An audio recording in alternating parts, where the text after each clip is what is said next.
네, 시민상한가 특이점으로 먼저 시작해 보겠습니다. 오늘 지수 어떻게 마무리가 됐는지 한번 살펴볼까요? 코스피 2,500포인트 오랜만에 또 뚫어낸 모습입니다. 2,509포인트까지 올라갔고요. 1.12%.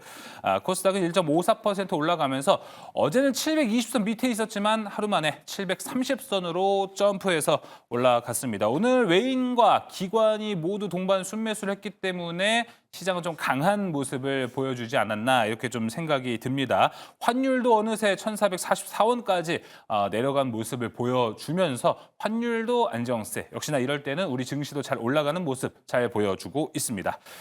자, 그렇다면 이제 내일도 상승할 수 있을지, 내일도 어떤 전략을 가져가야 할지 월수팀과 함께 이야기 나눠보도록 하겠습니다. 함께할 매니저 소개합니다. 월수팀 이호근 매니저, 백인현 매니저, 박병주 매니저 나왔습니다. 어서 오세요. 반갑습니다. 안녕하십니까. 자, 오늘 장 어떻게 보셨는지 먼저 한 줄평 들어보도록 하겠습니다. 이호근 매니저의 한 줄평은요? 네, 일단은 2월 달은 좀 새로운 종목이 좀 올라서 오지 않을까 이렇게 계속적으로 말씀을 좀 드렸었는데요. 맞아요. 그 종목이 그 AI 소프트웨어 이쪽이 되지 않을까 이렇게 일단 예상을 해봅니다. 그렇게 보는 가장 큰 이유는 뭐 최근에 보시면 알겠지만 이제 2023년 어게인 2023년 이렇게 이제 제가 좀 제목을 좀 지어봤는데요. 2023년에 어떤 일이 있었냐면 연초에 네이버 로봇이 크게 오르고 나서 로봇주 한번 올랐고요. 그리고 나서 그 후속으로 이제 받아서 넘어서 급등했던 종목들이 AI 소프트웨어 쪽 종목들이 급등을 했습니다. 네. 그러니까 이번에도 지금 이제 그런 순으로 가지 그렇죠. 않나. 지금 이번에도 뭐 휴머노이드 얘기 나오면서 휴머노이드 하면 AI를 빼놓을 수가 없는 이런 관계이기 때문에 결국은 이제 이쪽이 많이 올랐다면 AI 소프트웨어 쪽에서도 또 한번 이러한 기회가 생기지 않겠나 이렇게 네. 보여집니다. 그래서 지금 뭐 막 이제 움직이려고 하는 AI 소프트웨어 쪽을 조금 집중해서 보시는 게 좋지 않을까 이렇게 말씀드립니다. 어게인 2023 그때도 네. 이제 연초에 로봇과 AI 소프트웨어가 쭉쭉 올라가는 모습을 보여줬는데 지금도 그럴 것 같습니다. 이어서 백인현 매니저의 한 줄평도 들어보도록 하겠습니다. 네, 오늘장 한 줄 평은 고기도 먹어본 놈이 먹는다라고 말씀드리겠습니다. 앞서 했던 이호근 매니저님이 했던 이야기와 좀 비슷한 이야기 아닐까 싶어요. 네, 일단 뭐 사실 이제 최근에 로봇 관련 종목들이 계속 올라서 더 이상 이제 안 오르지 않을까라고 생각했는데 로봇 관련 종목들도 매매하시던 분이 지금 계속해서 수익이 나는 구간이고요.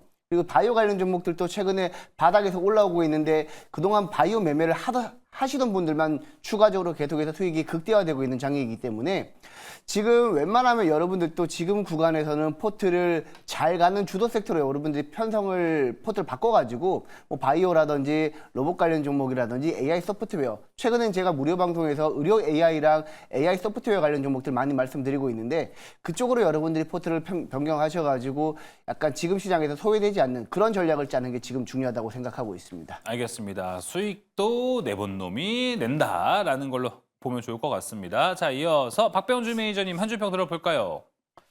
네, 저는 이제 한국형 AI 소프트웨어 관련주를 주목한다라는 말씀드렸습니다. 제가 이제 이번 주 월요일 날 그 스치면 상한가 시간에 카카오란 종목을 이번 달 첫날 전략 종목으로 들고 왔거든요. 그래서 어제 같은 경우는 빠졌지만 저는 전혀 걱정하지 않았습니다. 오늘 오히려 그 부분을 돌파해서 나가가지고 지금 플러스 수익권은 접어들었는데, 자, 이번에 그 이제 오픈형 AI CEO 샘 알트만이라는 분이 이번에 딥시크 그 논란이 있고 나서 바로 이게 하다는 듯이 바로 우리나라를 와가지고 우리나라 AI 전문가들하고 비공개 세미나를 가졌어요. 그냥 공개되는데 굳이요 비공개를 했던 이유가 뭐겠습니까? 그리고 나서 또 샘 알트만 회장의 행보가 재밌습니다. 이재용 회장, 자 한국이죠. 그 다음에 손정희 회장, 일본입니다. 그 다음에 샘 알트만 미국입니다. 그러면 삼각 동맹인데 그 목적이 뭡니까? 바로 중국의 추격을 물리치고자 하는 것이 되겠습니다. 그렇다면 이제 우리나라가 반도체 칩 동맹 그리고 또 2차 전지 이어서 AI도 중국을 배제하기 위한 삼각 동맹이 이루어지지 않느냐. 특히 우리나라 과거의 관련주 대박주를 보면 2022년 그 7월 달부터 23년 7월 달까지 2차 전지가 많이 갔고요. 그리고 또 2023년에는 반도체가 많이 갔죠. 그리고 방산주가 그다음에 조선주가 많이 갔던 것은 한국이 그 속에서 비교 우위에 있는 거죠. 그렇다면 AI도 샘 알트만이 인정하듯이 우리나라가 이제는 비교 우위에 있지 않는가라고 생각을 하면서 AI 특히 소프트웨어 관련주를 주목을 해야 되겠다라고 말씀을 드리겠습니다. 네, 한미일, 일본 AI 동맹의 시대에 새로 열렸다. 여기에 집중을 해보자 이야기 들어봤습니다. 자, 한 줄평 여기서 마무리를 한번 해보도록 하겠습니다. 바로 특이점 들어가서 투자 계획, 투자 전략 한 번씩 만들어 보도록 하겠습니다. 첫 번째 특이점 들어갑니다. 열어주시죠. 자, 어제 샘 올트먼이 왔다 가면서 우리나라 K-로봇에 러브콜을 보냈습니다. 한국 기업과 협력을 하고 싶다라고 이야기했습니다. 어제 방송에서도 제가 이야기했던 게 왜 우리 로봇에 러브콜을 보낼까라고 여러 가지 생각을 해봤습니다. 사실 글로벌 시장에서 따져보면은 우리나라의 로봇 경쟁력이 그렇게 높지는 않습니다. 워낙에 위에 있는 미국, 독일, 일본 같이 중국도 있고요. 여기 엄청난 나라들이 많기 때문에 우리나라가 아직 따라가기엔 격차가 좀 많이 벌려져 있지 않나. 이거 어떻게 따라가야 되나. 근데 왜 우리나라를 선택했을까라는 쪽으로 생각을 했지만 오히려 샘 올트먼이 이렇게 언급해 주는 것 우리나라 로봇주들이 좀 더 점프업할 수 있는 기회로 삼아볼 수 있지 않을까라고 좀 생각의 전환을 하게 되는 하루였습니다. 자, 그러다 보니까 백인현 매니저님. 자, 이제 하나하나씩 이야기를 해봐야 될 것 같습니다. 샘 올트먼이 왔다 갔다가 오늘은 좀 그 한국 기업과 협력을 하겠다라는 그 기대감에 올랐다고 보면 될까요, 오늘 로봇주들?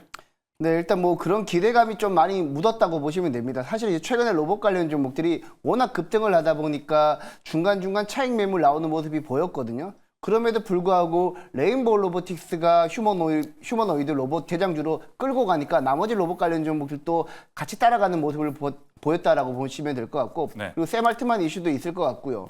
일단 사실 이제 지금부터 우리 투자자들 입장에서는 지금 구간에서 로봇 관련 종목들을 매수해야 될지 말아야 될지 이 부분이 가장 궁금하실 것 같은데, 뭐 개인적으로 이제 저 같은 경우에는 로봇 섹터에 대해서 어느 정도 많이 올랐다고 생각을 합니다. 그래서 네. 저는 여전히 보수적인 입장에서 보고 있지만 투자는 또 다른 거니까 투자는 일단 로봇 관련 종목들 레인보우 로보틱스가 대장주로서 꺾이지 않는 한 충분히 더 갈 수 있다라고 저는 생각을 하고 있습니다. 다만 여러분들이 지금 구간에서 비중을 많이 실어가지고 끌고 가기에는 조금 부담스러운 그쵸. 구간이지 않을까라고 생각을 합니다. 일단 여러분들이 뭐 로봇 관련 종목들도 여러 종목들이 있습니다. 뭐 휴머노이드 로봇도 있겠고요. 협동 로봇도 있겠고 뭐 산업용 로봇, 물류 로봇 다양한 로봇이 있을 텐데 일단 시장의 메인 키워드는 휴머노이드 로봇이라고 보시면 될 것 같고, 제가 준비한 PPT 자료 첫 번째 페이지 한번 잠깐 보여주시게 되면 네.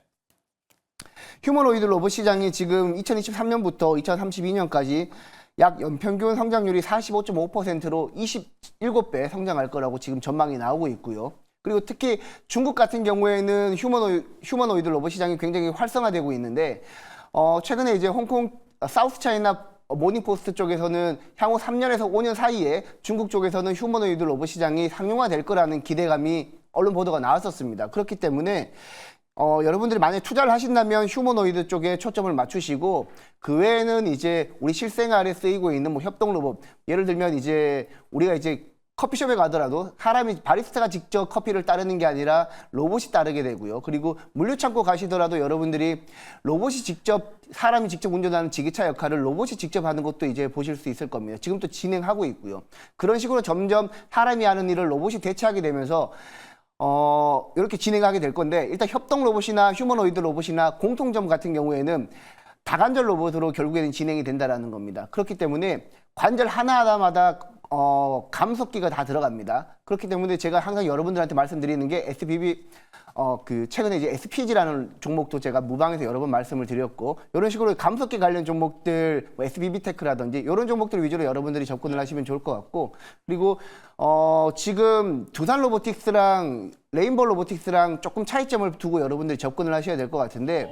두산 로보틱스 같은 경우에는 협동 로봇에서 압도적인 지배력을 가지고 있고, 레인보우 로보틱스 같은 경우에는 이제 삼성전자가 지분을 투자하면서 휴머노이드 로봇 시장에서 조금 지배력을 강화하고 있단 말이죠. 그래서 지금 특히 레인보우 로보틱스는 휴머노이드뿐만 아니라 우리나라에서 제일 큰 기업인 삼성전자의 러브콜을 받고 있다는 측면에서 지금 주가가 사실 뭐 실적이랑 뭐 지금 현재 주가 수준이랑 비교하기 조금 그렇지만 굉장히 다이나믹하게 올라가고 있다라고 보시면 될 것 같습니다. 그래서 여러분들이 만약 접근을 하신다면 딱 레인보우 로보틱스랑 두산 로보틱스의 차이점을 보시고 만약에 내가 휴머노이드 로봇에 집중하겠다 그러면 레인보우 로보틱스를 딱 타겟으로 잡고 그 종목이 움직이면 다른 종목들도 무너지지 않는다라는 생각으로 여러분들 투자를 하신다면 지금은 뭐 그래도 로봇 관련 종목들 아직까지 기회가 있는 종목들 많으니까 특히 의료 AI, 수술용 로봇 관련 종목들 이쪽으로 여러분들이 기회를 잡으신다면 충분히 수익 낼 수 있는 기회가 있다라고 보고 있습니다. 네, 휴머노이드와 협동 로봇을 좀 놓고 보면은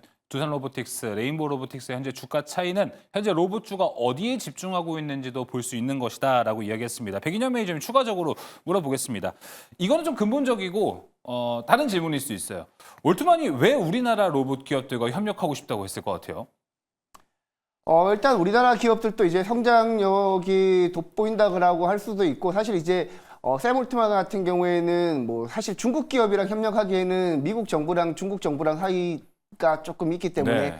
적극적으로 러브콜을 보내기가 좀 어렵단 말이죠. 그런 측면에서 봤을 때 사실 인력도 굉장히 고급 인력이 우리나라에 많고 그리고 아직까지 많이 커져 있는 기업들보다는 이제 커나가는 기업들이 많기 때문에 그 입장에서는 뭐 적은 비용으로 같이 협업을 하게 되면서 조금 키워나갈 수 있는 그런 장점이 있기 때문에 우리나라 기업을 조금 택하지 않았나라고 보고 있습니다. 뭐 그런 심리인가요?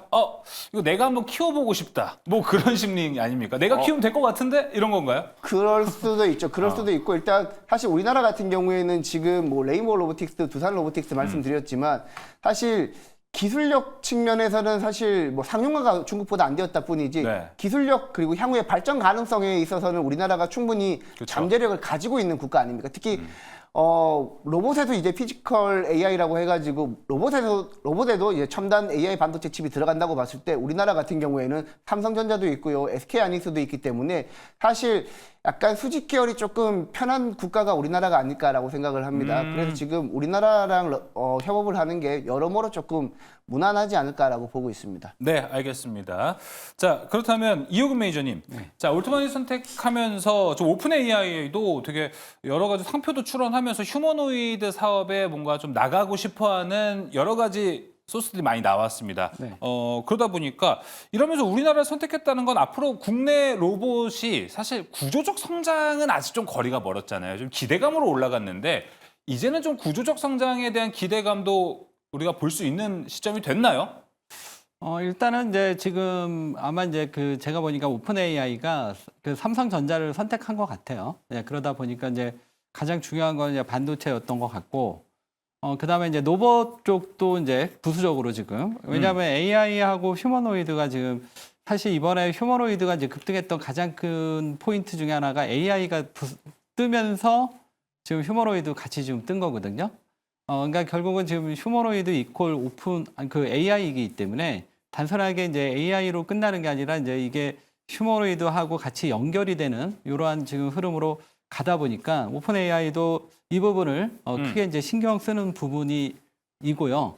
결국은 이제 이게 지금 이제 어떤 식으로 이제 그 사업이 이제 구체화될지는 저도 뭐 짐작할 수는 없지만 일단은 뭐 상당히 그 삼성전자한테는 긍정적인 시그널이 네. 되지 않았나 이렇게 보고 있고 그다음 근데 이제 보다 좀 구체적인 거는 뭐 나중에 이 사업이 진행이 되는 걸 보고 얘기하는 게 좀 더 정확할 것 같고요. 일단은 뭐 이 휴머노이드 뭐 네이버 로보틱스한테는 상당히 긍정적인 시그널이다 이렇게 해석하시면 될 것 같습니다. 네, 확실히 지금 뭐 AI 소프트웨어, 로봇 쪽은 긍정적인 뉴스들이 계속 네. 나오고 있다. 그리고 지금 얘기 나오는 관세하고도 좀 많이 무관한 섹터가 됐기 때문에 성장할 가능성 상당히 높을 것 같은데 아까 이제 백인현 매니저가 이야기했듯이 좀 많이 오르긴 했습니다. 그러니까 현재 구간에서 우리 어떤 판단을 좀 내려야 할지 궁금한데 박병준 매니저님.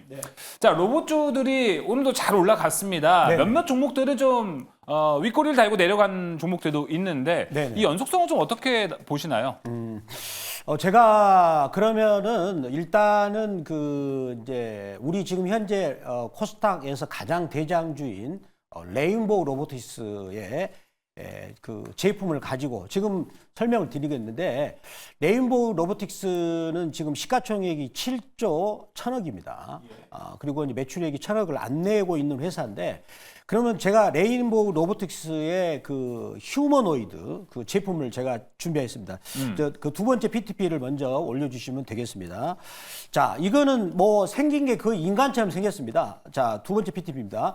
예. 자, 근데 지금 현재 올 젠스랑이라는 분이 올해 로봇에서 CES 그 2025에서 어떤 얘기했습니까?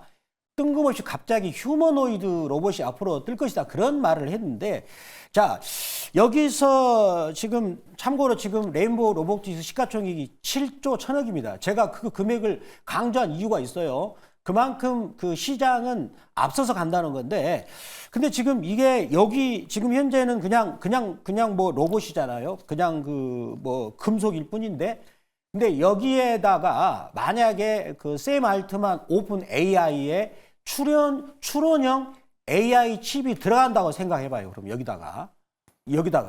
그러면 이 로봇 하나만 볼 게 아니라 뭡니까 그 샘 알트만 그 사람이 그러면 시간이 남아서 우리나라 왔을까요? 그러지 않을 겁니다. 이미 뭔가 자기들끼리 계산했겠죠. 그러면 이 세계적으로 삼성폰을 쓰고 있는 이 구독자가 몇 명입니까? 제가 알기로는 15억 명이 넘어요. 네. 전부 다 거기 자기들 데이터 아닙니까? 그리고 또 카카오하고 또 얘기를 했단 말이에요. 그러면 카카오에 그 5천만 명의 데이터가 있는데, 그러면 이제 그 또 두 번째 제가 준비한 로봇, 휴머노이드 로봇을 보겠습니다. 이거는 이제 세계 최대 재난 대응 로봇인데요. 이것도 역시 이제 보시면은 위에서 뭐 이렇게 불이 났다. 자기 집에 예를 들어 불 났다. 그럼 이거 지가 대신 끌어가는 겁니다. 대신에 지금 못 하겠지만 오픈 AI의 그 추론을 할 수 있는, 추론이라는 말은 자기가 생각하고 판단을 하잖아요. 거기다가 칩을 넣는 거죠. 칩을 엔비디아 놔두고 앞으로는 여기 칩에 들어가는 게 엔비디아 놔두고 그냥 에이직 여기에 맞는 주문형 반도체를 만들어가지고 넣으면 되는 거죠. 이런 것까지 시장은 보고 지금 가고 있지 않는가. 그렇기 때문에 시가총액이 지금 7조가 넘는 것이고요. 그리고 또 한 가지 관점은 우리가 이제 주가가 오를 때는 1단계는 기업들이 정신없이 투자를 할 때 기대감으로 오르고요. 그 다음에 그것들이 실적으로 나왔을 때 오르게 되는데, 네. 대표적으로 우리가 AI 관련해서 엔비디아가 2022년 때 같은 경우는 그때 AI 관련주들이 2022년 말부터 23년 초까지 뭐 거의 10배가 그랬단 말이에요. 그때 당시에 코난 테크놀로지 이런 종목들도 왜 갔을까요? AI가 그럴 것이 했는데 막상 보니까 지금 2025년 보니까 엔비디아가 떼돈을 벌고 있거든요.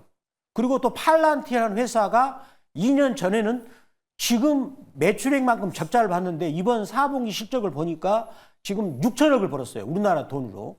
그런 것들이 결국은 이제 결실이 나오니까 주가가 이제 지금 오르는 단계인데, 그렇다면 지금 제가 보기에는 로봇 관련주들은 이제 본격적으로 이제 휴머노이드 로봇, 즉 지금 삼성전자가 볼리라는 집에서 내 심부름 하는 거죠. 그러니까 예를 들어서 내가 밖에 나갔습니다. 근데 집에 볼리 지금 우리 집에 내가 지금 버너를 켜고 나왔는데 네가 봐줄래?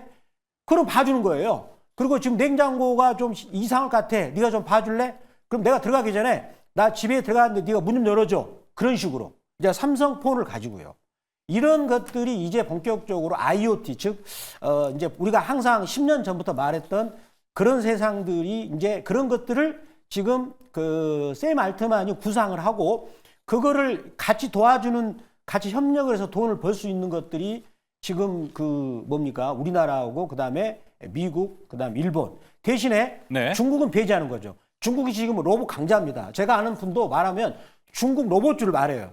나한테 전부 좋은 정보 없냐고. 저한테 물어보면 실제로 그 사람이 중국을 막 자기 집 안방 가듯이 하는 분 있었어요. 이 씨라고. 근데 그분 말 들어보면 로봇주를 말해달라고. 그 정도로 중국이 로봇이 뛰어납니다. 맞습니다. 근데 미국은 그런 부분에 대해서 위기감을 엄청 느낄 것이다. 그럼 결국은 중국을 지금 미국과 중국이 철저하게 패권 다툼을 하고 있는데 중국 도와줄 일 없죠. 더군다나 누굽니까? 대통령이. 트럼프인데. 따라서 그렇기 때문에 미국과 중국의 패권 다툼, 그리고 지금 로봇이 휴머노이드로 갈 때 투자의 시대다. 투자의 시대 때는 그냥 정신없이 가는 겁니다. 주가가 아무도 이유 없이 가는 네. 거죠. 따라서 지금 로봇 관련주를 우리가 그런 시점에서 봐야지 않을까라고 말씀을 드리겠습니다. 네. 맞습니다. 쫙 상승 배경에 대한 이야기를 들어봤어요. 박병주 매니저님. 다시 질문 돌아올게요. 많이 올라왔어요. 네네. 지금 여기 시점에서는 어떤 전략이 좋습니까? 내려오는 거 기다려야 됩니까? 아니면 지금 불타기라도 들어가야 되는 전략이 맞습니까? 그러니까 우리 결국은 이제 시세한테 물어봐라 하거든요. 보통 우리 주식을 오래 한 그 주식꾼들은 이렇습니다. 그 약한 종목 보지 말고 강한 시세한테 물어봐라. 결국은 시장은 어떤 시대를 앞서간다는 겁니다. 그렇다면 레인보우 로보틱스가 올해만 하더라도 거의 주가가 한 128% 올라갔어요. 그리고 또 다른 종목들도 로봇주들이 올해 1월 달 저점 대비 거의 50% 올라갔는데 빠지지가 않습니다. 그런데 제가 보기에는 지금 특히 휴머노이드를 중심으로 한 휴머노이드는 인지를 할 수 있고 추론을 할 수 있어요. 그 칩을 오픈 AI가 넣겠죠. 그렇다면 이제는 그 휴머노이드 시작이 투자의 시대다. 그러면 투자를 할 때는 계속해서 뉴스가 AI 시대처럼 막 홍수처럼 나오겠죠. 그래서 또 앞으로 스케줄도 있습니다. 볼리, 그다음에 또 뭡니까? 보스턴 다이내믹스. 거기도 상장할 예정입니다. 그런 것들이 계속 뉴스 플로가 나오기 때문에 지금은 무서워하지 말고 세게 간 주식이 옆으로 횡보할 때 그럴 때 보면 되지 않을까라고 말씀드립니다. 세게 간 주식 옆으로 횡보할 때 보자라고 이야기를 했습니다. 자, 그렇다면 그 종목들 중에서는 우리가 어떤 좀 기준점을 잡아야 될지 상당히 궁금한데 이호근 매니저님 아까 어게인 2023이라고 이야기를 해주셨습니다. 2023과 비교를 해보면 그때는 막 이제 감속기, 물류 올라갔고 뭐 이제 협력, 부품 막 이런 쪽들이 잘 올라간 모습이었는데 근데 오늘 잘 올라간 종목들 좀 보면 막 클로봇, 사면, PNS 미케믹스, KRL 시스템 2023과는 좀 다른 종목들이 움직인단 말이죠. 네네. 어떤 포인트가 좀 달라졌다고 보세요? 일단은 지금은 이제 그 네이버가 이제 워낙 이제 세게 가니까 전반적으로 이제 지금 종목이 좀 확산되는 분위기인데 일단은 이번 로봇의 일단 이제 가장 핵심 포인트는 이제 휴머노이드인 것 같아요. 휴머노이드다, 이것도. 그래서 이제 휴머노이드의 지금 대표 주자로 네이버 로보티스가 가는 거고요. 그다음에 이제 그 휴머노이드에 있어서 이제 가장 또 핵심 부품이 액추에이터거든요. 액추에이터. 네. 그래서 액추에이터 관련해서 최근에 하이젠 RNM 그렇죠. 요 종목이 급등했죠. 요 종목 관련해서 노보티즈 요 세 종목이 일단은 핵심이 되는 거고요. 거기서 이제 좀 더 이제 확산해 들어가면 감속기 관련 SPG라던가 그렇죠. 그다음에 SBB 테크 요 쪽으로 이제 또 확산이 돼 나가고 있고요. 그러니까 이제 이제 작년 같은 경우는 이제 협동 로봇이나 이제 산업 로봇 뭐 이런 쪽이 그 두산 로보틱스가 이제 상장되면서 이쪽 종목들이 좀 중심이 돼서 움직였는데 이번 상승은 이제 아무래도 이제 휴머노이드 AI 뭐 이런 쪽이 움직이다 보니까 네. 지금 제가 말씀드린 요 종목이 어떻게 보면 이제 핵심이 되지 않을까. 뭐 하이젠 같은 경우는 뭐 엄청 올랐는데도 그 상태에서도 계속 가고 그렇죠. 있잖아요. 네, 지금 그래서 요 중심을 가지고 그 다음에 이제 그 주변으로 종목을 약간 이제 확산해 나가는 이런 전략이 좀 필요하지 않을까 이렇게 보여집니다. 그래서 지금 이제 네이버 로보틱스 같은 경우는 뭐 너무 많이 올랐기 때문에 만약에 이제 지금 들어간다면 노보티즈를 한번 하이젠하고 노보티즈를 그 다음 타자로 보고 있는데 하이젠 같은 경우는 이제 뭐 지금 투자 경고 들어가면 뭐 너무 많이 올랐기 때문에 네. 지금 요 구간에서는 아무래도 지금 노보티즈가 좀 낫지 않을까 이렇게 보고 있고요. 그다음에 이제 좀 덜 오른 종목을 원하신다면 SPG도 좀 괜찮은 하나의 대안이 되지 않을까 이렇게 말씀드립니다. 어떻게 하다 보니까 탑픽 종목까지 쭉 네. 이호근 매니저님이 이야기를 해주셨네요. 자, 로보티즈 이야기를 해주셔서 조금만 더 여쭤보자면 네. 로보티즈가 아까 얘기해주신 뭐 액추에이터는 아닌 것 같은데 여긴 휴머노이드에 집중을 하는 겁니까? 여기가 이제 지금 뭐 자율주행도 있고 그런데 액추에이터가 이 회사의 가장 좀 핵심이에요. 아하. 그래가지고 최근에 이제 하이젠 급등할 때 노보티즈도 같이 갔는데 요즘 오늘 이제 하이젠이 거래 정지가 됐잖아요. 네. 이제 그러다 보니까 이제 노보티즈가 힘을 못 썼는데 아마 이제 이게 다시 이제 거래가 되기 시작하면 노보티즈도 지금 네이버 노보티즈가 이 정도 올랐으면 노보티즈도 한 번 더 갈 수 있다 이렇게 보고 있습니다. 알겠습니다. 레인보우 네. 로보틱스 갔다면 로보티즈도 한번 가볼 수 있지 않을까 쭉 이야기하면서 탑픽 종목까지 네. 건드려봤습니다. 자, 이어서 백인현 매니저님은 지금 좀 어떤 쪽의 전략을 잡고 계실지가 궁금합니다. 일단 저 같은 경우에는 의료 로봇 쪽으로 최근에 조금 주목하고 있습니다. 최근에 이제 바이오 쪽에서도 의료 AI 관련 종목들 의료 AI 관련 종목들이 조금 튀듯이 로봇 쪽에서도 지금 휴머노이드 로봇도 잘 튀고 있지만 수술용 로봇이라든지 뭐 예를 들면 고영이라든지 아니면 의료기기 보조 로봇이라든지 오늘 급등한 PNS 미케닉스 같은 경우에도 재활 보행 보조 로봇이거든요. 그렇기 때문에 의료 로봇 쪽으로 여러분들이 조금 저가에 있는 종목들 아직까지 있단 말이죠. 그런 종목들 위주로 여러분들이 접근을 하신다면 아직까지 투자 기회는 있다라고 보고 있습니다. 네, 알겠습니다. 자, 아까 이호근 매니저님이 네. 백이현 매니저님, 이호근 매니저가 쭉 달려가면서 네. 종목까지 얘기했어요. 네. 종목 얘기해 주셔야 될 것 같습니다. 네, 저 같은 경우에는 네. 지금 바닥에서 좀 잡는다면 그래도 여러분들이 조금 편한 티로보틱스가 조금 낫지 티로보틱스? 않을까. 네, 티로보틱스 같은 경우에는 이성 로봇 전문 업체이기도 하고요. 네. 최근에 이제 보행 보조 로봇도 하고 있기 때문에 이성 로봇뿐만 아니라 보행 보조. 오늘 PNS 미케닉스가 오늘 많이 급등했잖아요. 같은 맥락으로 본다면 티로보틱스도 지금 주가 수준에서 더 올라갈 여지가 많다라고 저는 보고 있어요. 차트 잠깐만 보여주시면 차트 잠깐만 설명드리도록 하겠습니다.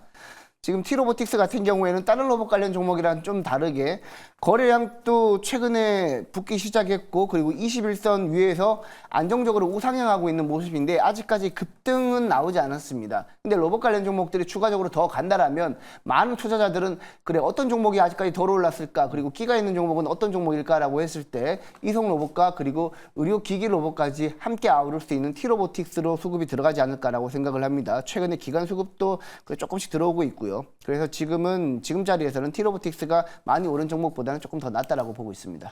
알겠습니다. 조금 덜 오른 종목에서 골라본다면 티로보틱스였습니다. 자, 박병주 매니저님 종목 들어볼까요? 저는 일단은 이제 국내 로봇주에서 시청자님들이 고를 때 애매하다 그러면은 우리나라 대기업들이 투자한 로봇 관련주가 많거든요. 그쵸? 그래서 제가 오늘 말씀드릴 종목은 뉴로메카라는 회사가 있습니다. 뉴로메카. 제가 준비한 한번 차트를 보면서 설명을 드리겠습니다.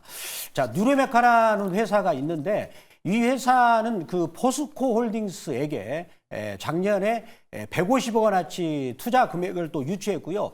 그리고 이 회사의 CEO가 옛날 그 포항공대 기계공학과를 출신입니다. 그래서 그 포항공대 벤처인들이 벤처 그 제자들하고 만든 회사가 바로 뉴로메카입니다. 그래서 포스코 그룹에서 이 회사를 전폭적으로 또 지지를 할 수밖에 없는 회사고 더군다나 이 회사는 그 협동 로봇이죠. 그러니까 우리가 공장에서 이제 사람 대신에 이제 여러 가지 일을 또 하고요. 또 튀김도 튀깁니다.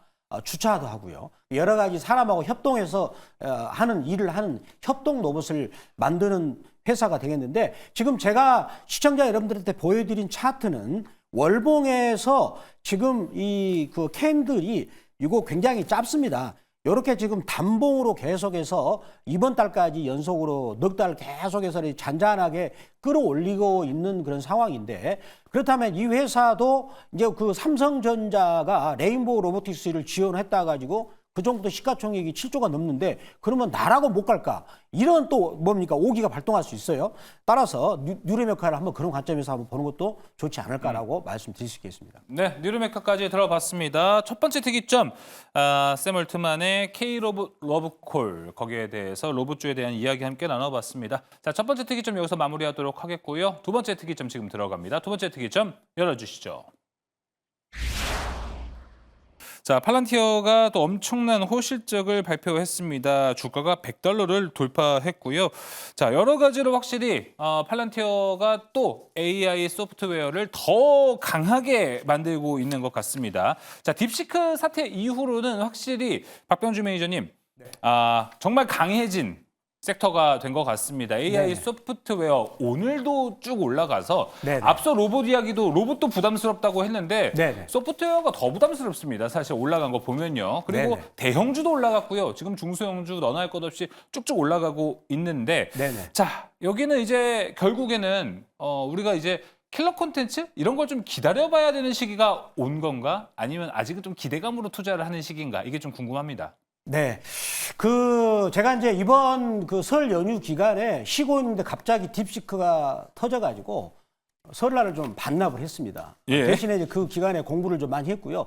다행히 저희 아들이 좀 많이 서포트 해 주어가지고 심지어 요즘에 우리 그 젊은 친구들은 우리나라 안 봅니다. 외국에 들어갑니다. 그래서 거기가 더 빠르더라고요. 그래서 거기서 또 네이버에 들어가니까 우리나라 한국어로 번역이 좀 돼 있더라고요. 그래서 저는 외국에 들어가서 공부를 좀 해온 바람에. 그런데 이번에 팔란티어를 제가 준비한 자료를 한번 보도록 하겠습니다. 예.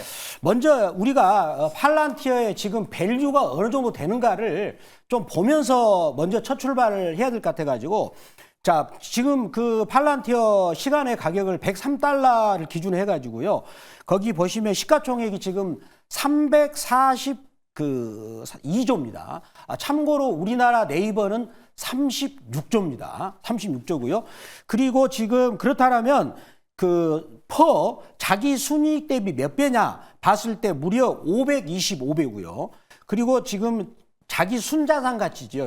PBR이라는 거는 자기 부채를 뺀 자산 가치 대비 얼마나 비싼가라고 했을 때 52배고요. 그다음에 PSR이라고 매출액 대비 몇 배인가 계산해 봤더니 61배입니다. 그러니까 이 회사는 지금 그 매출액이 올해 예상치입니다. 회사에서 말한 올해 예상치가 보니까 약 한 5조가 안 되는 느낌이에요.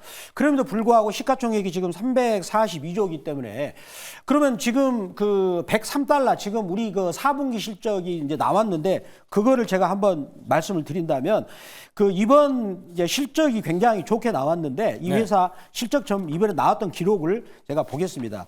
그 4분기만 보면은 4분기 같은 경우도 지금 이번에 매출액이 지금 무려 전분기 대비 36%나 그 증가해가지고 약 1조 2천억 원어치가 나왔고요.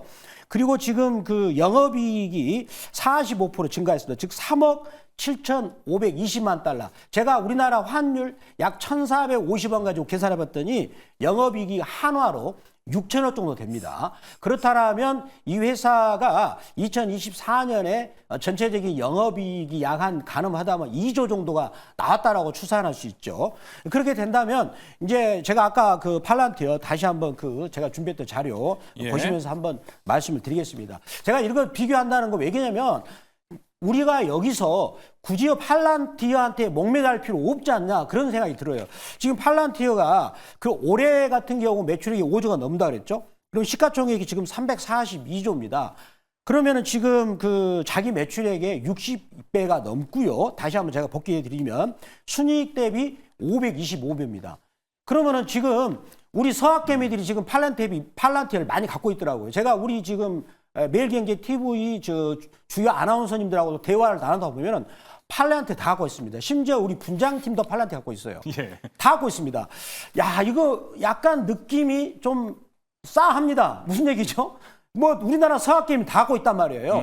그러면 우리 네이버나 카카오가 뭐 이들보다 경쟁이 약합니까? 네이버는 연간 매출액이 10조가 넘는데요. 예. 그리고 더군다나 환율이 우리나라 원달러 환율이 이제 미국 주식을 살 상황이 아니에요. 왜 그러냐? 우리나라 원달러 환율이 꺾여가지고 제가 보기에는 1년 이내에 지금 1,450원대에서 1,300원대로 내려올 수가 있습니다. 그러면은 미국 주식을 투자한 사람들은 무조건 환차손을 입는 거예요. 네. 그리고 외국인들도 굳이요, 내가 미국 주식 살 필요가 없는 거죠. 우리나라 싼데 그런 것도 한번 생각할 필요가 있지 않을까라고 말씀을 드리겠습니다. 네, 알겠습니다.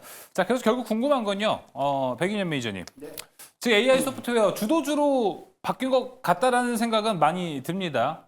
그래서 사볼까 하는데 또 내가 들어가면 빠지는 거 아니야? 또 이런 염려가 좀 있기 때문에 조심조심 하는 경우도 좀 있을 것 같습니다. 거기에 대해서는 좀 어떻게 코멘트 해주고 싶으세요? 적극적으로 매수하라고 말씀을 드리고 있습니다. 제가 항상 이제 최근에 무방할 때마다 지금 이제 하드웨어에서 반도체 시장은 하드웨어에서 소프트웨어로 옮겨가고 있는 시장이다라고 말씀을 드리면서 AI 소프트웨어 관련 종목들을 적극적으로 제가 유망주 후보군들 제가 소개해드리고 있는데 네. 사실 제가 지난 월요일 날에도 여러분들한테 소개해드렸던 종목이 폴라리스 오피스라고 AI 소프트웨어 관련 종목으로 가지고 왔고요. 오늘 뭐 한글과 컴퓨터, 솔트룩스, 코난 테크놀로지 등등등 여러 좋은 종목들이 일제히 다 급등을 했거든요. 근데 이들 트렌드가 사실 시작된 게 딥시크 이후로 이제 시작된 겁니다. 예. 보통 이제 테마가 한번 형성이 되면 한 2, 3개월은 보통 가거든요. 2, 3개월은 보통 가는데 지금 1월 말부터 이제 시작이 됐기 때문에 다시 한번 추가적인 상승이 저는 이어질 가능성이 매우 높다라고 보고 있어요. 일단 딥시크 이후에 우리가 가장 주목할 부분은 많은 빅테크 업체들이 지금처럼 고가의 AI 반도체 칩을 구매하느냐, 아니면 아니면 조금 더 효율적으로 이제 중저가의 반도체 칩을 활용하더라도 조금 더 효율적으로 활용을 하느냐, 저는 후자라고 보고 있거든요. 그리고 지금 가장 많이 부각되고 있는 부분은 중국 스타트업 기업인 딥시크가 설립된 지 3년 만에 이렇게 큰 성과를 냈는데, 딥시크를 잇는 그런 후속 스타트업이 중국에는 굉장히 많을 거란 말이죠. 그런 측면에서 봤을 때 이제 AI는 대중화가 된다라고 여러분들이 보셔야 됩니다. 그러면 AI 산업이 대중화가 되면 당연히 AI 소프트웨어 시장이 커질 수밖에 없습니다. 일단 주식은 기대감으로 가는 시장이기 때문에 AI 소프트웨어 관련 종목들을 적극적으로 저는 매수해도 된다라고 보고 있고요. 그럼 우리가 이제 접근을 할 때 어떤 AI 소프트웨어 쪽에서도 어떤 쪽으로 접근을 해야 되느냐라고 보신다면 기존에 잘 가고 있는 뭐 솔트록스나 코난 테크놀로지가 당연히 대장이 되겠고요. 그 다음에 이제 우리가 봐야 될 게 실제로 돈을 벌고 있는 AI 소프트웨어 기업인지 이 부분을 봐야 될 것 같습니다. 그 다음 대장이 바로 한글과 컴퓨터랑 폴라리스 오피트, 폴라리스 AI 이런 종목들이거든요. 그 후속으로는 뭐 지금 올해부터 본격적으로 실적이 개선될 가능성이 높은 뭐 셀바스 AI라든지 이런 종목들이 최근에 좋은 결과를 보여주고 있기 때문에 여러분들이 보실 때도 실제 활용성이 얼마만큼 있는지 이 여부를 보고 여러분들이 투자를 하셔야지 완전히 우리가 잘 모르는 기업들 투자하기보다는 잘 알고 많은 투자자들이 실제 투자를 하는 기업들 위주로 대장주 위주로 접근하라고 말씀을 드리겠습니다. 네, 무턱대고 AI 소프트웨어 좋대 하고 막 달려가는 것보다는 현재 이 안에서 대장주 역할을 하는 종목들 위주로 보는 것도 중요할 것 같습니다. 당연히 좀 조정 시 매수 전략을 가져가야 되는 것 아닐까 좀 생각이 듭니다. 자, 이호금 매니저님한테는 이걸 물어보고 싶습니다. 조금 이제 윗단 카카오 쪽 이야기를 해보고 싶어요. 어제 좀 이제 샘 올트만이 또 카카오를 방문해서 카카오와 함께 뭐 이제 협력을 하겠다. 뭐 이런 얘기를 했고, 앞으로 카카오가 이제 챗GPT를 차용하겠다 이런 얘기도 오고 갔는데, 근데 생각보다 별 얘기가 오고 가지는 않았던 것 같아요. 뭐 일단은 이제 진행 단계인데요. 지금 이제 AI가 이제 그 했을 때 이제 가장 핵심이 되는 종목 중에 하나가 일단 이제 그 플랫폼 기업들이 될 겁니다. 왜냐하면 그 많은 데이터를 데이터를 확보를 하기 위해서는 이 플랫폼 기업의 어떤 위치라든가 중요도 상당히 중요한데요. 여기서 이제 저걸 봐야 될 것 같아요. 이제 과거에 구글이 전 세계 이제 검색 시장을 장악했을 때 우리 시장이 네이버가 우리 시장만은 구글한테 넘기지 않고 이렇게 굳건하게 좀 지켰거든요. 그러니까 결국은 이 네이버가 어떤 이 플랫폼에서의 어떤 이 굳건한 이런 그다음에 최근에 이제 카카오 이런 종목들이 있음으로써 결국 지금 AI에서도 우리가 어느 정도 글로벌 경쟁에서 어느 정도는 좀 이겨낼 수 있지 않나 이렇게 보고 있습니다. 그래서 다시 말씀을 드리면 네이버하고 카카오는 이 AI에 있어서 좀 상당한 중요한 종목이다 이렇게 말씀을 드리겠고요. 그래서 지금 이 AI가 부각이 되면서 지금 네이버하고 카카오가 올라오고 있고 지금 지금 이제 오픈 AI도 결국은 이제 카카오랑 동맹을 맺으려고 하는 이유가 아무래도 이제 네이버는 이제 접근하기에 좀 불편하잖아요. 그러니까 아무래도 이제 카카오를 선택했던 것 같은데 결국은 이제 우리나라가 AI에서 그나마 지금 강점을 갖고 있는 거는 이제 네이버, 카카오고 결국은 이제 이 AI의 흐름이 나왔을 때 네이버하고 카카오는 계속 간다 이렇게 보시면 되겠고요. 저는 이제 개인적으로는 네이버를 조금 좋게 보는데 박병주 매니저님은 또 카카오를 좋아하시니까 네. 그 카카오 어떻게 좋은지 한번 말씀해 주시죠. 예. 진행을 해주셨어요, 이호금 매니저님이. 네.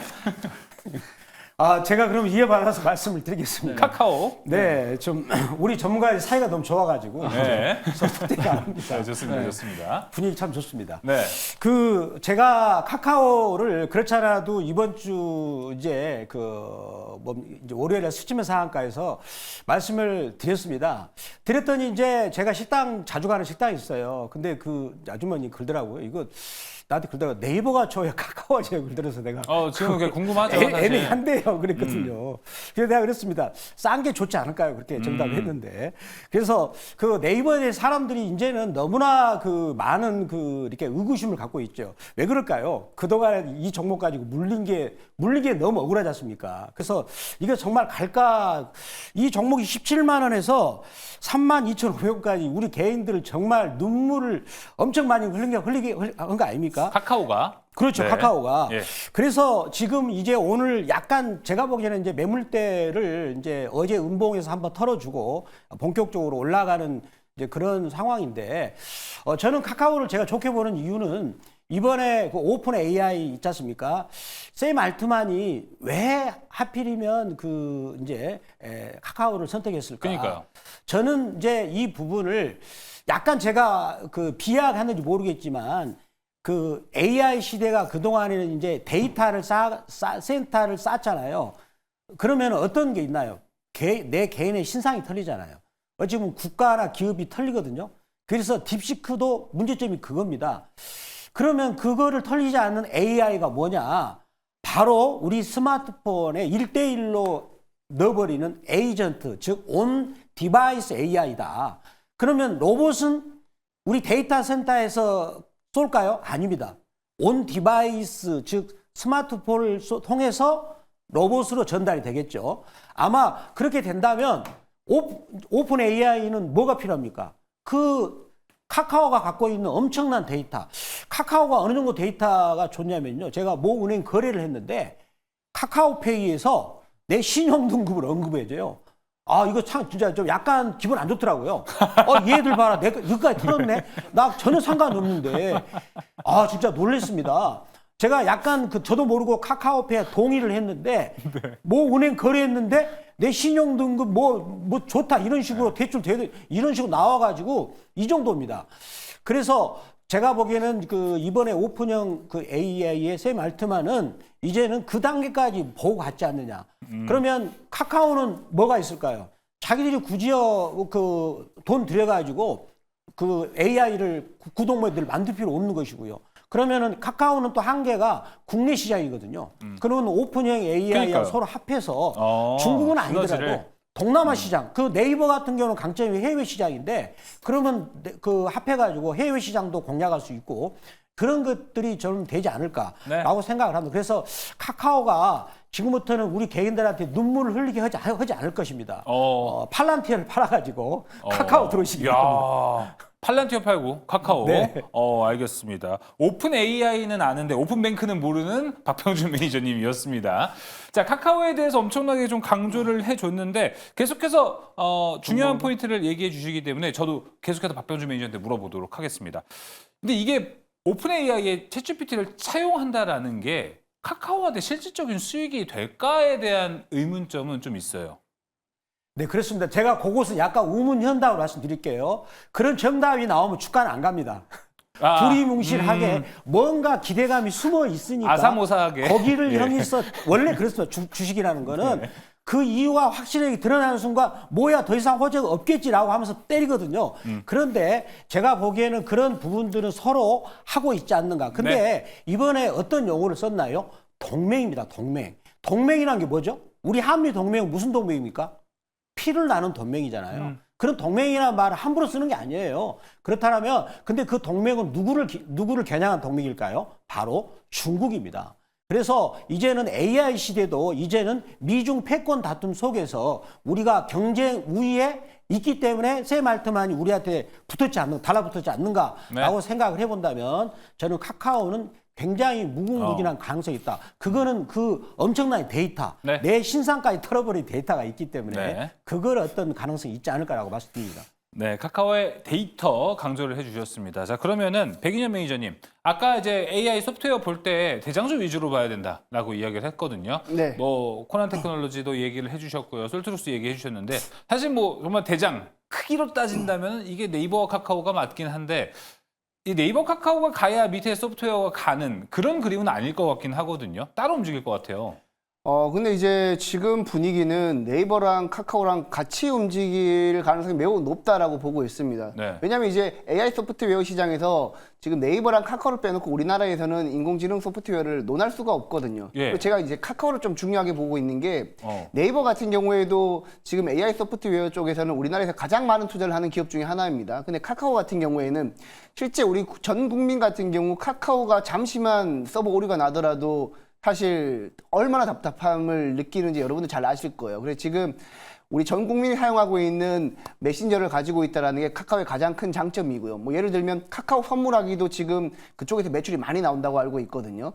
그렇기 때문에 카카오를 활용하게 되면 사실 AI 소프트웨어를 접목시키더라도 수익이 상대적으로 네이버보다는 조금 더 빨리 나지 않을까라는 기대감 때문에 샘 알트먼이 카카오를 만난 것 같고, 그래서 그 두 기업이 계속해서 간다라고 보고 있고요. 하지만 주가 변동성 측면에서 봤을 때는 뭐 솔트룩스나 코난 테크놀로지가 전통적으로 AI 소프트웨어 강자였기 때문에 그들 기업이 치고 나갈 가능성이 매우 높습니다. 그 다음에 이제 우리가 추가적으로 치고 나갈 돈 버는 AI 소프트웨어 관련 기업인 뭐 한글과 컴퓨터나 폴라리스 오피스나 뭐 셀바스 AI 같은 기업들이 후속으로 따라갈 가능성이 매우 높다고 보고 있습니다.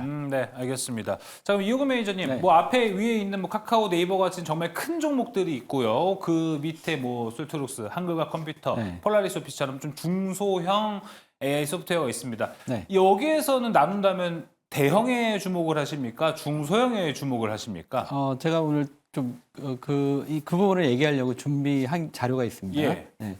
일단은 그 AI도 결국은 이제 글로벌 경쟁력을 갖고 있는 기업을 우리가 좀 핵심으로 봐야 되지 않나, 그쵸. 이렇게 보여집니다.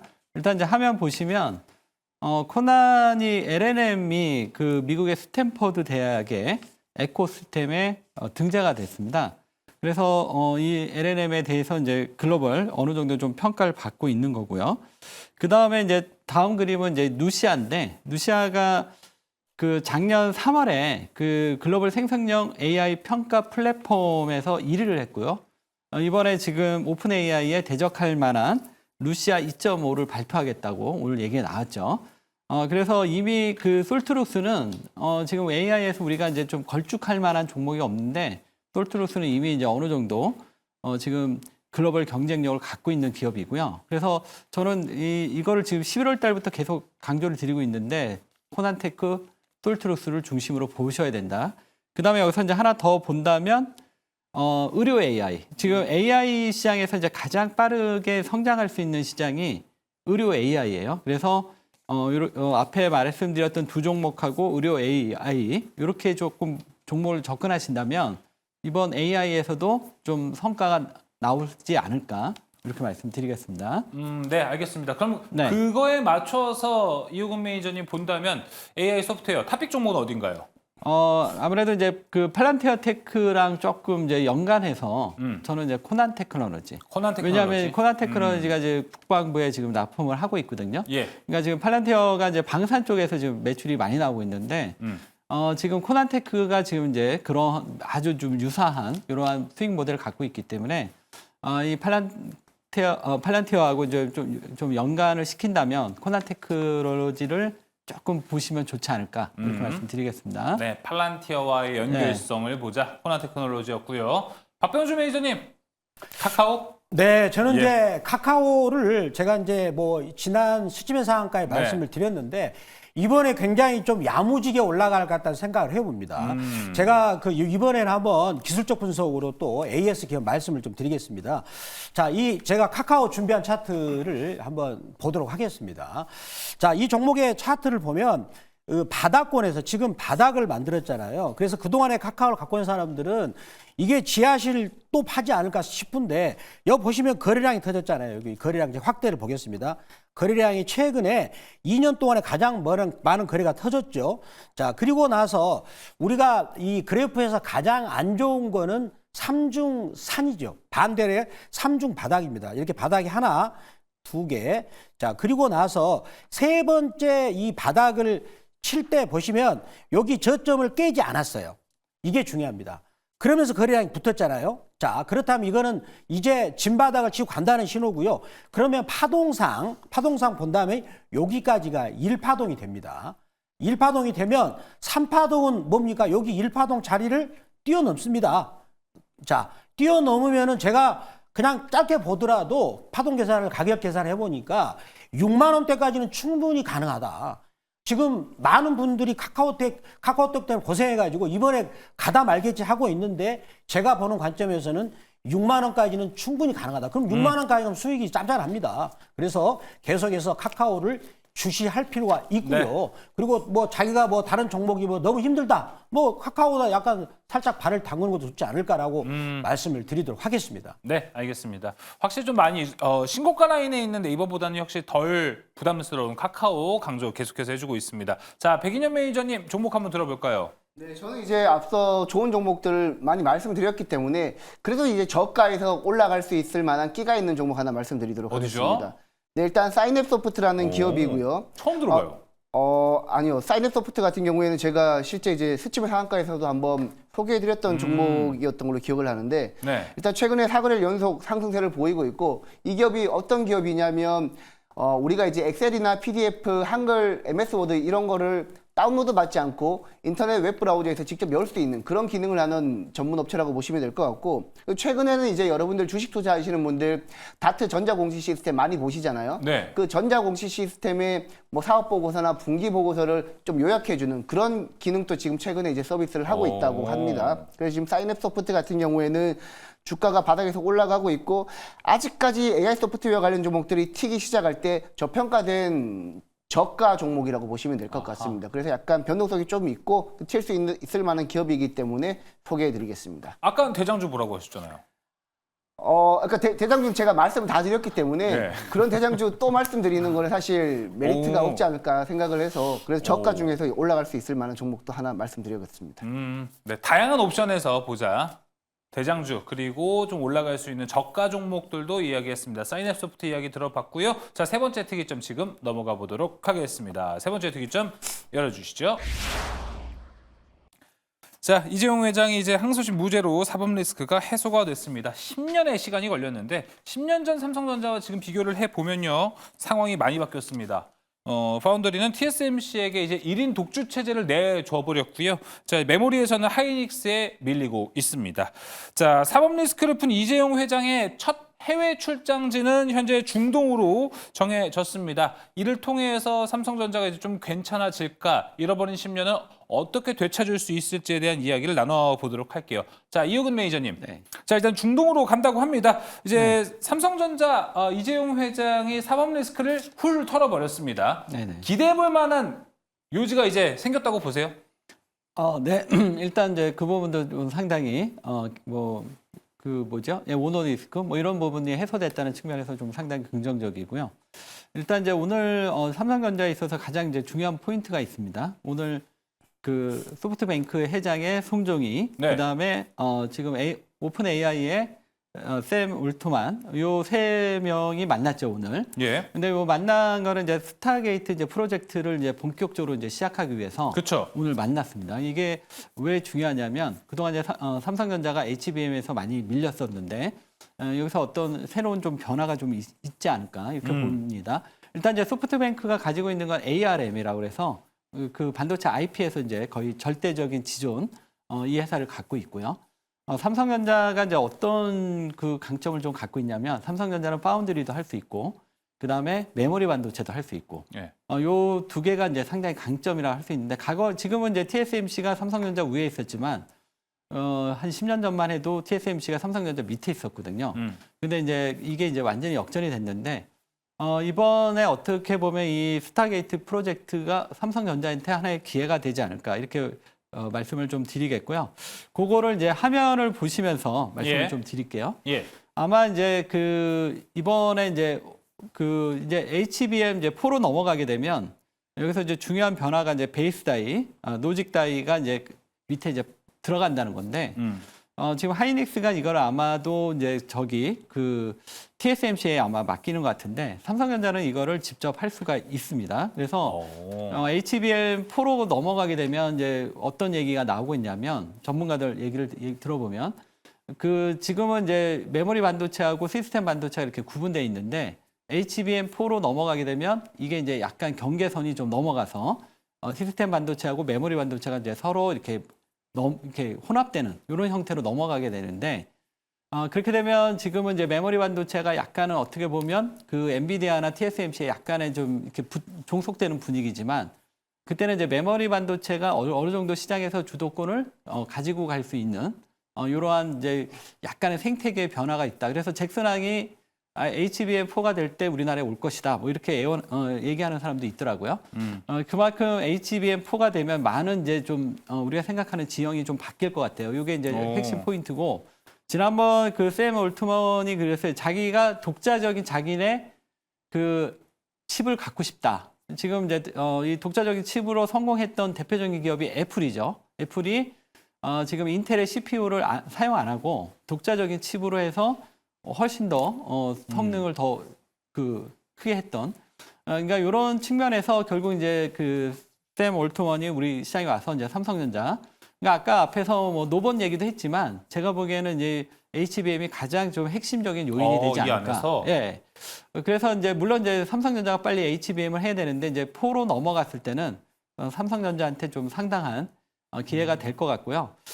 그렇게 되면은 이제 아무래도 삼성전자는 파운드리도 할 수 있고, 그다음에 이제 메모리도 할 수 있기 때문에 HBM에서는 어떻게 보면 최적화될 거고, 만약에 오픈 AI에 이제 그 과거 TSMC가 애플을 통해서 삼성전자를 누르고 그 파운드리 1위가 됐듯이 네. 만약에 오픈 AI가 커지면 이번 스타게이트 프로젝트에서 잘하면 삼성전자가 만회할 수 있는 하나의 또 기회가 그쵸. 되지 않겠냐 이렇게 보여집니다. 그래서 어떻게 보면 삼성전자 상당히 좀 기회가 될 수 있기 때문에 지금 당장은 삼성전자 실적이 안 올라오기 때문에 지금은 뭐 이렇게 보지만 맞아요. 이 프로젝트를 우리가 스타게이트 프로젝트를 꼭 유념해서 보신다면 삼성전자에서도 중요한 변화가 생길 수 있다. 이걸 말씀드리고 싶습니다. 알겠습니다. HBM4로 네. 넘어간다면 삼성전자가 네. 좀 기술력으로 비빌 수 있는 네. 쪽이 하나 있다. 네. 그 부분을 기대해 보자. 삼성전자의 돌파구 이야기를 해줬습니다. 그런데 그런 생각은 듭니다. 박병주 매니저님. 네. 뭐 예를 들어서 우리가 예전에 뭐 수능 볼 때요. 네. 문과가 이제 수리 나형을 보고요. 이과가 가형을 봅니다. 네네. 근데 뭐 사실 나형도 잘해야 가형도 잘 보는 건 그처럼 네네. HBM3, 2도 잘 만들어야 4도 잘 만들지 않을까? 그런 생각은 들거든요. HBM4로 간다고 삼성전자가 역전을 할 수 있을까요? 지금 근데 이제 방금 그 이혁우 매니저께서 굉장히 설명을 잘해 주셨는데 예. 이제 거기에 약간 제가 첨삭을 하게 된다면 역전 가능하다? 저는 가능하다고 결론적으로 삼성전자에 기회가 있다라고 생각을 합니다. 네. 그 이제 HBM 그 3E 같은 경우는 범용이라고 해가지고 그거를 가지고 학습형 AI, 추론형 AI를 그 제품만 엔비디아가 일방적으로 공급하면 거기를 사가지고 메타나 마이크로소프트사나 아니면 그 이제 넷플릭스나 이런 회사들이 그걸 가지고 데이터 센터를 구축을 해야 되는 시스템이었는데 지금 이제 AI가 지금은 딥러닝에서 추론으로 그 다음 단계가 에이전트 시대지 않습니까? 그렇게 되면 그 예를 들어서 메타라는 회사 그리고 마이크로소프트사, 아마존, 넷플릭스, 우리나라 네이버 각각 자기들이 원하는 취향이 이제 틀리게 되는 거죠. 그러면 엔비디아의 범용, 내가 만들려면 너를 동시에 써야 돼. 이런 게 아니. 블랙웨어를 동시에 써야 돼. 데이터 센터를 구축하면 동시에 써야 돼. 그런 개념이 아닌 이제 각 회사별로 자기들이 원하는 사업 아이템이 있으면 거기 맞게끔 맞춤형, 즉 에이직 반도체가 필요하다는 것이 되겠습니다. 네. 그러면은 거기 있어서는 커스터마이징이죠. 즉 소비자가 원하는 제품을 만드는 시대가 됐을 때는 이제는 HBM4로 넘어갈 수밖에 구조적으로 넘어갈 수밖에 없다는 것이고요. 그리고 HBM4에 가면 과연 엔비디아가 지금처럼 절대적으로 지존처럼 그 SK 하이닉스한테 물량을 더 주면서 삼성전자를 좀 약올리는 그런 시대는 아닐 수 있다. 이거는 저도 많이 연구해 보니까 그 카이스트의 김정호 교수님이라는 분이 그런 얘기를 하시더라고요. 그렇다면 지금 오픈형 AI의 CEO 샘 알트만이 이 우리나라의 삼성전자하고 SK 하이닉스를 만났다는 것은 뭔가 좀 느낌이 보이고요. 그리고 젠슨 왕이 이번에 약간 오본 같아요. 그래서 뒤늦게 딥시크 논란 이후로 네. 그렇게 콧대 높은 젠슨 왕이 트럼프 대통령하고 만났잖아요. 네. 그런 것도 여러 가지 시사하는 바가 큽니다. 따라서 삼성전자한테는 기회가 있지 않는 거라고 말씀드립니다. 알겠습니다. 백인현 매니저님도 여기에 관해서 의견이 같으신가요? 저는 조금 다릅니다. 사실 이제 물론 이제 삼성전자가 스타게이트 프로젝트에 참여하는 것은 긍정적이라고 생각을 합니다. 그리고 HBM4랑 HBM3랑 완전 이제 다르기 때문에 설계 자체도 달라지기 때문에 전체적으로 삼성전자한테 기회가 있다라는 것도 저는 인정을 합니다. 다만 여태까지 해온 걸 봤을 때 공부 못하던 학생이 갑자기 공부 잘하기는 조금 쉽지 않거든요. 그렇죠. 그래서 지금 SK하이닉스가 지금 HBM을 만들면 TSMC 공급을 해서 TSMC가 코어스 패키징 과정을 거쳐서 엔비디아의 AI 반도체 칩을 납품을 하고 있는데 사실 거의 파운드리 기술력은 삼성 파운드리가 TSMC를 못 따라가는 형국이거든요. 네. 근데 TSMC 입장에서는 사실 삼성 죽이기에 나설 수도 있습니다. 사실 SK하이닉스랑 TSMC 같은 경우에는 오랜 기간 협업을 해왔기 때문에 엔비디아에 공급하는 게 약간 좀 원활한데 삼성전자 같은 경우에는 TSMC 파운드리에 맡기기도 조금 애매할 수도 있고 그리고 그쵸. 자체 파운드리 과정을 거쳐서 공급한다라고 봤을 때 파운드리 기술력에서는 TSMC 못 따라가거든요. 솔직하게 냉정하게 말씀드려서 네. 우리 국내 언론에서만 TSMC 파운드리랑 삼성 파운드리가 거의 뭐 경쟁 관계에 있다 막 이렇게 얘기를 하지만 TSMC랑 기술적인 격차는 워낙 크기 때문에 당장 삼성전자가 SK하이닉스의 빈자리를 채울 가능성은 지금 당장 현 시점에서는 없다. 다만 드라마틱하게 기술 개발을 해가지고 내년 뭐 하반기 또는 내년 상반기에 미리 엔비디아 쪽으로 콜 테스트를 통과한다면 괜찮겠지만 그게 아니라면 네. 조금 어렵지 않을까라고 예. 보고 있습니다. 알겠습니다. 삼성전자가 HBM4를 통해서 과연 전세 역전을 할 수 있을지 이 포인트도 여러분들도 한번 관심 있게 지켜보시는 것 되게 중요할 것 같습니다. 자, 그럼 매니저님들 짧게 돌아가면서 이건 좀 짧게 설명해 주시면 좋을 것 같아요. 이우근 매니저님. 네. 자, 삼성전자 이제 좀 강하게 달려갈 수 있을까에 대한 기대감은 있는데 삼성전자의 돌파구는 어디가 될 것 같으신가요? 뭐 계속해서 반도체를 비벼야 할지 아니면은 뭐 로봇처럼 이렇게 좀 새로운 사업과 투자를 할지 뭐 지배구조라면 지배구조 어디 쪽에 긍정적으로 볼 만한 데가 있다고 보세요? 뭐 최근에 이제 HBM에서 이제 삼성전자가 조금 미스했지만 예. 결국 이제 삼성전자 잘하는 건 이제 반도체이기 때문에 반도체로 가야 된다? 네, 반도체를 예. 가야 될 것 같습니다. 일단은 지금 시스템 반도체 쪽도 최근에는 그 중국 쪽에서 조금 주문이 들어오는 것 같더라고요. TSMC가 워낙 발표가지고. 예. 근데 이번에 그래서 이제 오픈 AI 쪽에서 한번 삼성전자가 좀 기회가 생기지 않을까 이렇게 보고 있습니다. 이우근 매니저는 그래도 돌파구는 반도체에 있다라고 네. 이야기했습니다. 박병준 매니저님 돌파구는 어디에 있다고 보세요? 제가 이제 준비한 환율을 좀 보시면서 짧게 말씀드리겠습니다. 네. 원달러 환율 차트를 준비했습니다. 환율? 예, 원달러 환율. 지금 이제 왜 삼성전자 주가는 결국은 우리 원달러 환율 거시적인 지표와 같이 봐야 되는데 제가 그 준비한 차트를 전부 다 그 지점은 삼성전자가 바닥을 찍고 올라간 지점이 되겠습니다. 자, 그러면 지금 제가 확대를 해드리면은 자, 지금 우리 원달러 환율이 지금 뭡니까? 그렇게 트럼프 대통령이 관세해가지고 우리나라를 그렇게 압박을 해도 우리 환율은 꺾였습니다. 그러면 삼성전자한테 약간 우호적인 측면이 있고요. 한 가지 더 추가한다면 온 디바이스 컴퓨팅, 즉 예. 윈도우 12가 올해 하반기에 만약에 나온다. 그렇게 된다면 온 디바이스형 컴퓨터 시대에서는 또 삼성전자가 기회가 있지 않을까. 저는 그게 가장 큰 기회 요인이 되지 않을까라고 말씀드립니다. 환율, 온디바이스 컴퓨팅까지 이야기를 했습니다. 백인현 매니저님 짧게 한번 볼게요. 저는 이제 범용 반도체가 잘 팔려야 됩니다. 사실 SK하이닉스가 역시나. 주가가 올라가고 있는 것은 D램 비중 내에서 HBM이 한 40% 이상을 차지하기 때문에 급등을 했던 거지.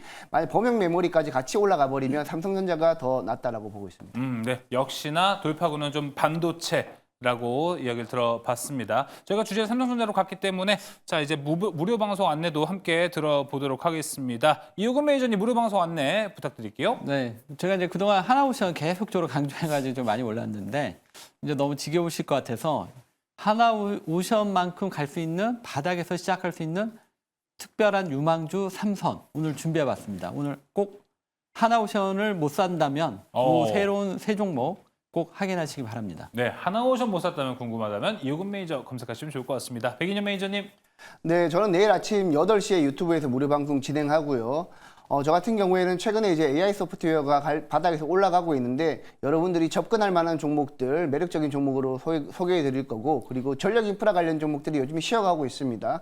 관련 전략 여러분들한테 설명드리도록 하겠습니다. 네, 박병준 매니저님.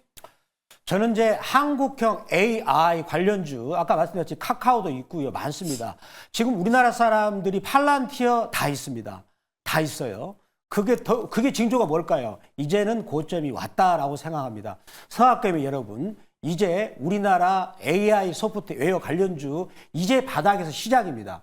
그리고 로봇 관련주들도 이제 우리나라가 투자의 시대가 왔어요. 휴머노이드 관련주들 말씀을 또 드리겠고요. 자, 두산에너빌리티가 지금 쉬어가고 있는데 왜 쉬어갈까? 그것도 말씀을 드리도록 하겠습니다. 네. 자, 매니저님들의 무료 방송 안내해 드렸습니다. 가셔서 좋은 인사이트 많이 얻어보시면 좋을 것 같습니다. 특이점 여기서 마무리합니다. 이어서 특별한 탑5로 이어집니다.